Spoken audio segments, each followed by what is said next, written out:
With questions being asked by the opposition spokesman on sports about whether the Ministry of Sports followed the procurement procedures for the resurfacing work on the National Stadium track, one of the company who was in the running to undertake the work has said no bidding process took place.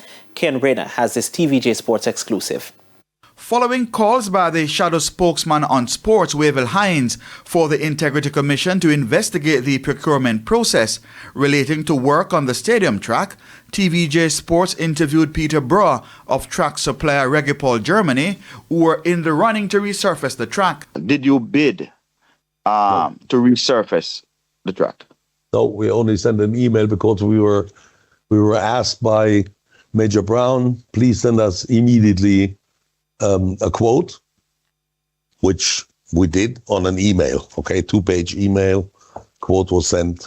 The next day we sent, because we came up with that idea, maybe if we only put a fresh color over the track is still good, it's still Class 1. The Sports Ministry is yet to respond about the procurement process. A copy of the assessment done on the old Regupol track by the Georgia-based sports lab at the request of Grand Slam Track indicated that, quote, the track surface did not meet World Athletics requirements for performance. It added that, quote, in all sports labs' experience with running tracks and World Athletics certification, any corrective repairs or adding any additional layer to the surface would not help the track obtain certification. A full replacement may be the only way to obtain a new certification.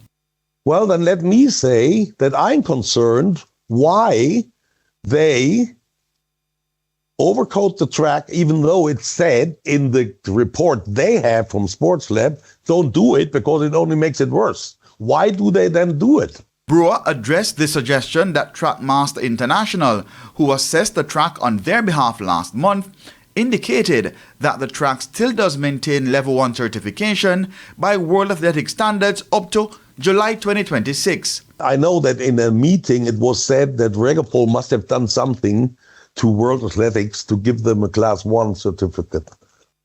What does that mean? We cannot do anything to World Athletics. They will, after we let the track be tested and fill out a 22 pages thick report, they will then decide whether we get a certificate for the track or not. It's not up to us, it's up to World Athletics. And then they say that the report by Trackmasters, a very well-known international company, is fake. I'm falling off my chair here. Broer expects that the track could be certified under both Regupol and Rakkuten's names. We have had that case, yes. That was even done without us requesting it. Yes, that's what they do. Because, think about it, it's a track that is 14 millimeters when it's new. Now it's overcoated. Now it's, let's say, 20 millimeters or 19. And now I come and put another 5 millimeters on top. Now it's 24. But 19 of it is a different product.